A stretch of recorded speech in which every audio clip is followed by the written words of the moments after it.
O ex-militar retirou as armas do quartel, repassando para o ex-cunhado que as teria vendido. O soldado recebeu com o esquema R$ 4.600. O motivo de tanto desperdício? A preferência por uma comida sempre fresquinha e a necessidade de uma mesa farta. Um aluno que quer cursar por EAD tem que ter autodisciplina. Mas são cursos que nós temos qualidade, são instituições que estão no mercado que primam pela qualidade. Muito constrangedor, porque você tem suas contas, você tem que pagar, o banco não quer saber do atraso e você fica esperando e dá 15 dias e nada de chegar.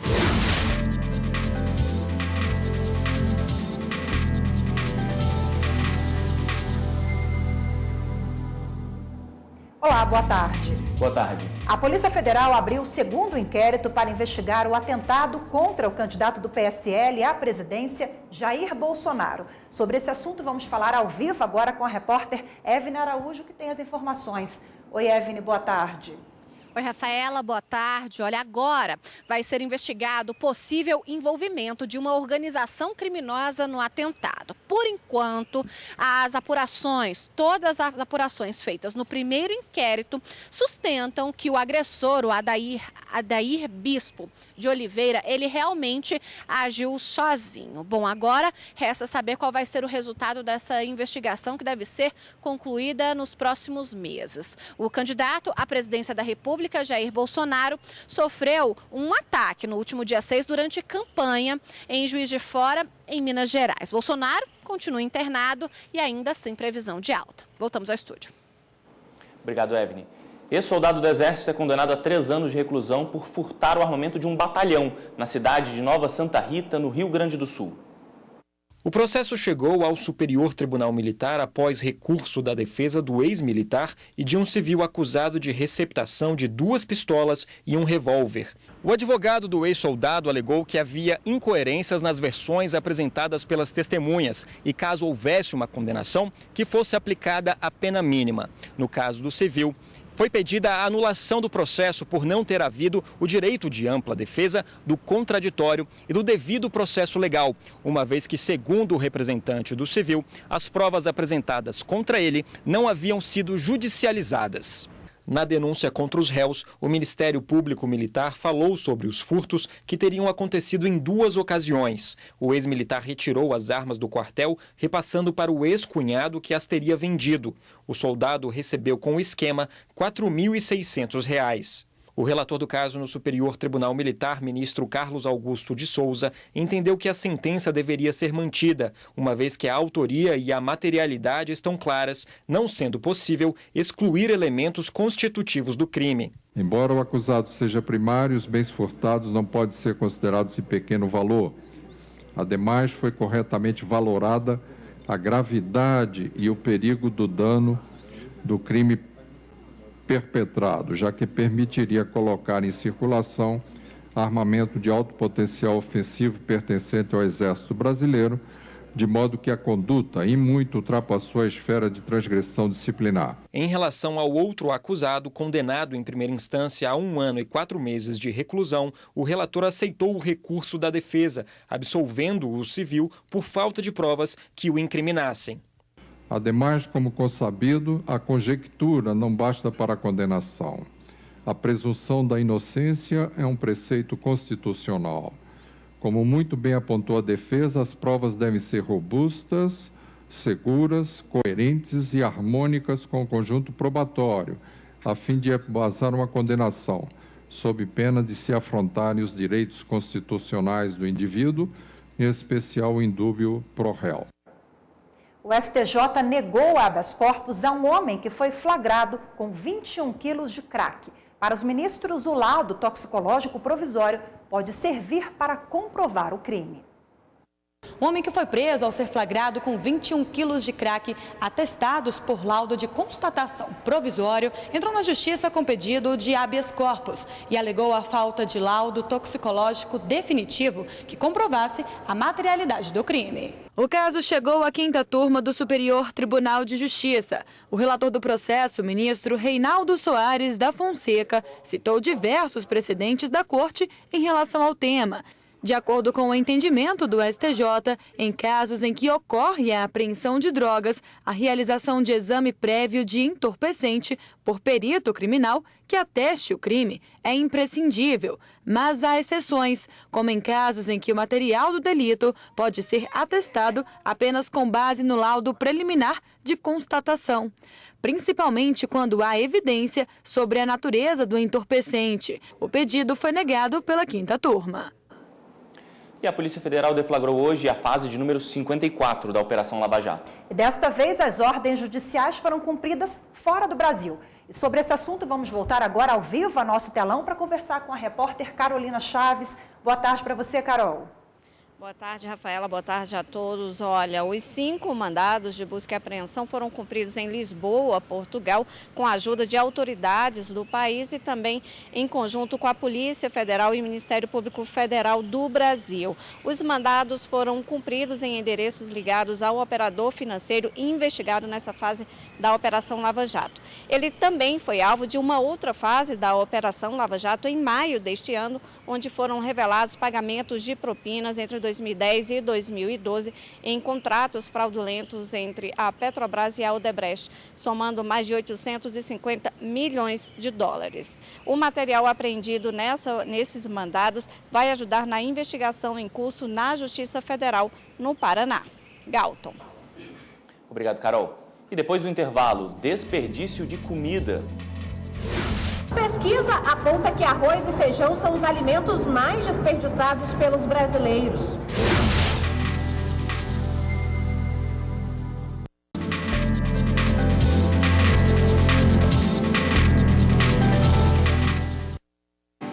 E escuta só essa, o prato principal do cardápio brasileiro, o arroz com feijão, é também o que mais sobra e vai para o lixo. É o que mostra uma pesquisa feita pela Embrapa em todo o país. Arroz e feijão, a base do prato do brasileiro.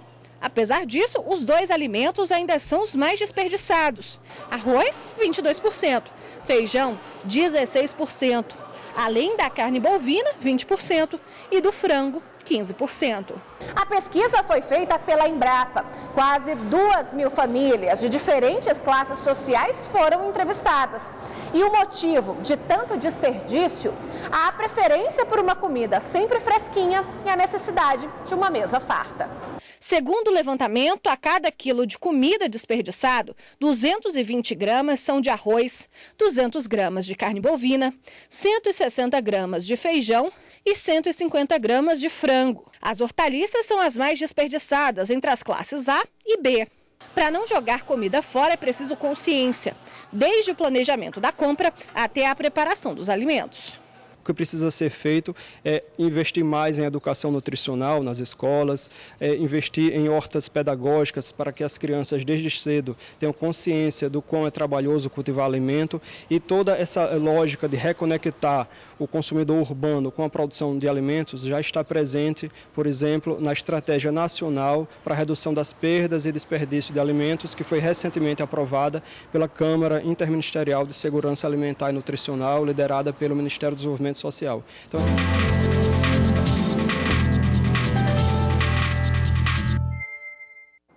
E para conversar sobre esse tema, quem está aqui na bancada conosco hoje é a Michele Castro, que é advogada e especialista em direito do consumidor. Boa tarde para você, Michele. Boa tarde, Rafaela, Galton. Agradeço a oportunidade. A gente que agradece. Nós vimos na pesquisa que o cenário realmente é preocupante e que o Brasil precisa atuar em várias frentes para evitar o desperdício. Seria essa uma solução?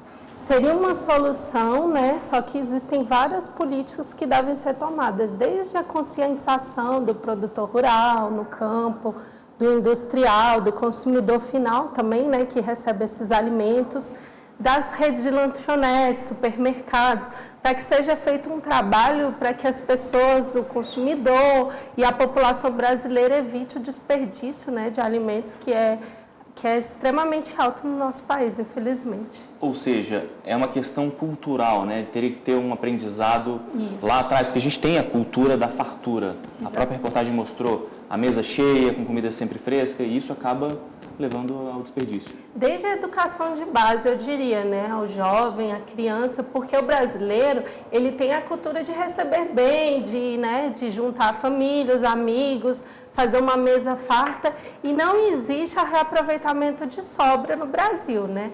Sobra-se muita comida e essa comida é despejada. Por outro lado, a gente tem várias pessoas precisando, né, de alimentação e, infelizmente, essa comida não é reutilizada. Agora, falando em reutilização da comida, nós temos também a visão, o lado do empresário, né? Existe alguma regulamentação sobre essa questão até de incentivo, né? As empresas ou os donos de restaurantes?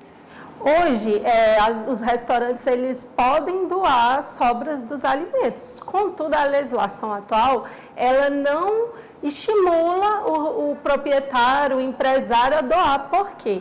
Se existir uma doação e quem recebe essa doação ser intoxicado ou sofrer alguma doença relativa ao fornecimento daquele alimento, a empresa pode ser responsabilizada criminalmente. Então, isso acaba que desestimula o empresário a fazer uma doação, né? Existe um projeto de lei na Câmara desde 1998, ou seja, quase 20 anos tentando mudar esse quadro. Inclusive, outros projetos de leis, né, foram editados, mas ainda nada foi aprovado, que o objetivo desses projetos é fazer com que o empresário, ao doar, ele só seja responsabilizado se houver uma culpa, um dolo, uma intenção real dele de prejudicar quem está recebendo o alimento. Ou seja, deveria então existir uma lei nesse formato? Sim, porque infelizmente existe uma lacuna legislativa que na realidade atrapalha, né, essa doação de alimentos. E é por isso que a gente vê aqui o resultado, que são 40 quilos de comida por pessoa por ano que são jogadas fora, né? Exatamente. O Brasil está entre os 10 países que mais desperdiçam alimento. Por isso que falávamos há pouco que é uma questão cultural também, né? Em outros países nós não vemos isso. Isso, por exemplo, no Canadá, onde não tem uma legislação que obrigue ou que estimule essa doação de alimentos, o que a gente vê é que lá as pessoas doam os restaurantes por uma questão cultural mesmo. Já nos Estados Unidos, onde se tem vários incentivos fiscais para quem doa esse alimento, que é a chamada sobra limpa, é preciso dividir isso. Não é um alimento que não está, é um alimento que foi produzido, mas que está próprio para uso, e que em 1, 2 dias ele pode ser consumido sem nenhum problema. E lá nos Estados Unidos, onde existe uma série de incentivos, a doação é menor, por exemplo, que no Canadá, onde não se tem, né, esse incentivo. Então, é uma questão cultural realmente. Doutora, obrigado pela sua entrevista aqui no Jornal da Justiça. Agradeço a oportunidade. A cada ano aumenta o número de estudantes que preferem cursar uma faculdade à distância. Só no último ano, mais de 17% dos universitários se matricularam nessa modalidade. A cada 10 universitários, 3 preferem fazer o curso à distância. Para quem mora longe, principalmente aqui das faculdades, ajuda bastante, facilita a vida, né? Conheço muitas pessoas que fazem faculdade à distância. Usar a tecnologia para estudar com horários mais flexíveis e ainda por um bom preço. Esses são os principais pontos que chamam a atenção de muitos estudantes na hora de escolher uma graduação à distância. É uma ótima opção, porque tem muita gente que não tem a menor possibilidade de, né, estudar, e essa é uma oportunidade muito legal. Segundo dados do Censo da Educação Superior, quase 2 milhões de universitários em todo o Brasil estudam à distância. O número é considerado alto, principalmente se comparado com o ano de 2007, quando esses cursos começaram a serem oferecidos e cerca de 30 mil alunos se matricularam nessa modalidade. O levantamento aponta ainda que em 2017 o índice de universitários EAD cresceu mais de 17%. Os cursos mais procurados são bacharelado, com 60,1%, em seguida licenciatura, 20,1% e tecnólogo, 19,1%. Geralmente, as graduações têm duração de 2 anos. Além do conteúdo online, são ministradas algumas aulas presenciais e o estudante também é orientado a buscar um estágio. Um aluno que quer cursar por EAD tem que ter autodisciplina. Mas são cursos que nós temos qualidade, são instituições que estão no mercado que primam pela qualidade e que o resultado final é tão satisfatório quanto quem está numa aula presencial. A advogada alerta ainda que a maioria das instituições que oferecem o EAD são particulares e, por isso, o aluno, antes de fazer a matrícula, deve conferir se o curso e a faculdade são autorizados pelo Ministério da Educação. As instituições de ensino superior, elas são credenciadas, a princípio, pelo MEC. Pelo MEC, através do Conselho Nacional de Educação. Então, é possível, sim, que os estudantes busquem, junto a estes órgãos, saber se aquela instituição está credenciada e se aquele curso que ele também pretende fazer, ele é autorizado. Companhia Energética do Maranhão vai ter que indenizar uma funcionária aposentada por invalidez que teve os planos de saúde e odontológico cancelados. O Tribunal Regional do Trabalho no Maranhão havia determinado o restabelecimento dos planos de saúde e odontológico da aposentada, mas considerou indevida a reparação por dano moral. Para o TRT, não ficou configurada ofensa de cunho moral e nem ato ilícito por parte da companhia energética. A aposentada recorreu ao TST. A relatora do caso na 8ª turma, ministra Maria Cristina Peduzzi, considerou que a decisão do regional deveria ser revista por estar em desacordo com a jurisprudência do TST, que entende ser indevido o cancelamento do plano de saúde do empregado em caso de suspensão do contrato de trabalho em razão da aposentadoria por invalidez, o que enseja a reparação por danos morais. A ministra lembrou também que a súmula 440 do TST assegura o direito à manutenção do plano de saúde ou assistência médica oferecido pela empresa ao empregado, que teve suspenso o contrato de trabalho em virtude de auxílio-doença acidentário ou de aposentadoria por invalidez, e que a sentença que havia determinado o restabelecimento dos planos de saúde e odontológico da funcionária está correta. A ministra Dora Maria da Costa também acompanhou o entendimento da relatora. Para a ministra, diante da conduta da empresa e o dano alegado pela empregada, ficou constatado o dano material. Se ele não tivesse comprovado que nesse período que foi suspenso ou cancelado, ele não usou, ele não buscou usar o plano, ele não precisou. Eu poderia até entender que aí ele não teve nenhuma angústia e só mesmo o inconveniente. Mas nesse caso, ele ainda teve despesa médica que ele pagou. Por maioria de votos, a turma determinou o pagamento de R$10 mil de indenização à aposentada. E a seguir, nada de usar a desculpa de que o boleto não chegou. Muito constrangedor, porque você tem suas contas, você tem que pagar, o banco não quer saber do atraso e você fica esperando e dá 15 dias e nada de chegar.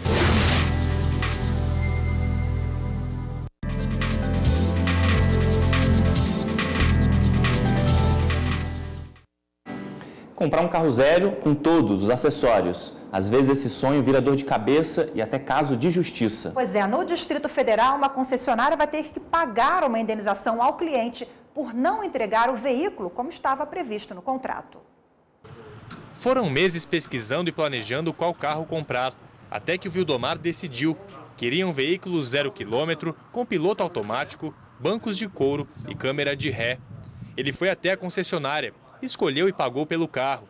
Mal sabia que ali começava uma grande dor de cabeça. Entregaram mais de 120 dias, para entregar um carro que era previsto para 40 dias. O carro veio faltando câmera de ré, era um item muito especial para mim. Piloto automático, foi outra causa de eu ter escolhido essa marca. E o banco de couro, que é outro item que também para mim seria um sonho ter um carro com esse muito. Isso me trouxe muito transtorno. Sem alternativas, já que tinha vendido outro carro e precisava do veículo para trabalhar, o alfaiate acabou aceitando o automóvel entregue de forma errada pela concessionária, sem os opcionais que ele escolheu. Por isso, decidiu recorrer ao Poder Judiciário para recuperar o valor pago pelos acessórios que nunca foram instalados. O caso veio parar no Tribunal de Justiça do Distrito Federal. A decisão foi rápida. Agora a concessionária vai ter que pagar R$7 mil de indenização por danos morais e materiais ao Vildomar, referentes aos valores pagos pelos itens que não foram instalados, pela demora e pela falha na entrega do veículo. Hoje, atualmente, com o Código do Consumidor fazendo aniversário de 28 anos, nós temos uma ampla gama de motivações para que o consumidor busque seus direitos. Então, não tendo respeitado seu direito, é importante que ele busque uma assessoria jurídica adequada e judicialize para requerer tanto dano material quanto moral a qual faz jus. Pagar as contas é obrigação do consumidor, não dá para usar a desculpa de que não recebeu o boleto. Se esse for o caso, é melhor correr atrás e dar um jeito de quitar o débito. Mês passado, o boleto da faculdade da Neide não chegou na casa dela. Muito constrangedor, porque você tem suas contas, você tem que pagar, o banco não quer saber do atraso e você fica esperando e dá 15 dias e nada de chegar. Então, é constrangedor. Mesmo assim, ela fez certo. Correu atrás e com multa e juros quitou o débito. Em casos assim, o consumidor precisa cumprir com o acordo firmado em contrato. Ele recebendo ou não esse boleto, ele tem que ir atrás disso, porque é a obrigação que ele pactuou e não é condicionada ao recebimento do boleto. Por isso, o Tribunal de Justiça do Distrito Federal e Territórios negou o pedido de indenização de um consumidor. Ele não pagou as parcelas de uma viagem porque não recebeu o boleto das cobranças mensais. Na decisão, o entendimento foi de que a omissão no envio do boleto não tira a obrigação do consumidor de pagar a conta. Afinal, ele já sabia do vencimento, do valor das parcelas e deveria ter ido atrás de outras formas de fazer o pagamento. A gente sempre recomenda aos nossos clientes sempre estar se resguardando e levantando provas para isso. E a melhor forma de se resguardar disso é através de formalizar os contatos com a empresa, seja através do e-mail, seja através de um telefone buscando o protocolo, ou mesmo até de mensagens instantâneas e chats, que ali a gente consegue, através das testemunhas digitais, hoje em dia, como a gente chama, demonstrar tudo que foi realmente ocorrido. O tribunal negou ainda a retirada do nome do consumidor do cadastro de inadimplentes. Como não recebeu pelo serviço, a agência de viagens tem sim o direito de negativar o cliente. Mas ainda cabe recurso. O presidente do Supremo Tribunal Federal, ministro Dias Toffoli, continua como presidente da República em exercício e desde cedo cumpre agenda no Palácio do Planalto. Quem tem mais informações ao vivo sobre esse caso é a repórter Carolina. Carolina volta a conversar com a gente, né, Carolina? Isso mesmo, Rafaela. Olha só, agora de manhã o ministro Dias Toffoli, presidente da República em exercício, cumpriu parte da agenda do dia. Ele recebeu os ministros do Supremo Tribunal Federal, Alexandre de Moraes e também Gilmar Mendes. Além disso, ele assinou uma medida provisória, um ato e também uma lei. Vamos ver agora na reportagem. No terceiro dia na presidência da República, o ministro Dias Toffoli assinou a medida provisória que reabre o prazo para inscrição na Previdência dos servidores públicos. Era um pleito tanto de servidores e agentes do Poder Executivo, do Poder Legislativo e da magistratura e do Ministério Público, no sentido de poder ter uma análise mais aprofundada das vantagens, das possibilidades, dos cálculos necessários para fazer ou não essa migração em relação àqueles que já estavam no serviço público antes da criação do fundo em 2013. Desde domingo, o ministro Dias Toffoli ocupa o cargo interinamente, por conta da viagem do presidente Michel Temer para a Assembleia Geral da ONU em Nova York. E o ministro Dias Toffoli também vai assinar um ato de concessão da Ordem Cruzeiro do Sul a José Gomes Canotilho. Além disso, ele vai sancionar a lei que torna o advogado e economista Miguel Arraes de Alencar inscrito no livro de Heróis e Heroínas da Pátria. À tarde, o ministro Dias Toffoli ainda tem outros 2 compromissos oficiais. Ele vai receber integrantes do Instituto Brasileiro de Direito Eleitoral e o outro vai receber o presidente do Senado em exercício, Cássio Cunha Lima. Amanhã, o ministro Dias Toffoli retorna à presidência do Supremo Tribunal Federal. Voltamos ao estúdio. Obrigada, Carol. E faltam 12 dias para as eleições. E a versão do aplicativo Mesário já está disponível para ser baixada de graça. O aplicativo existe desde as eleições de 2016 e agora ganhou uma atualização. É o que você vai ver no quadro Vem pra Urna.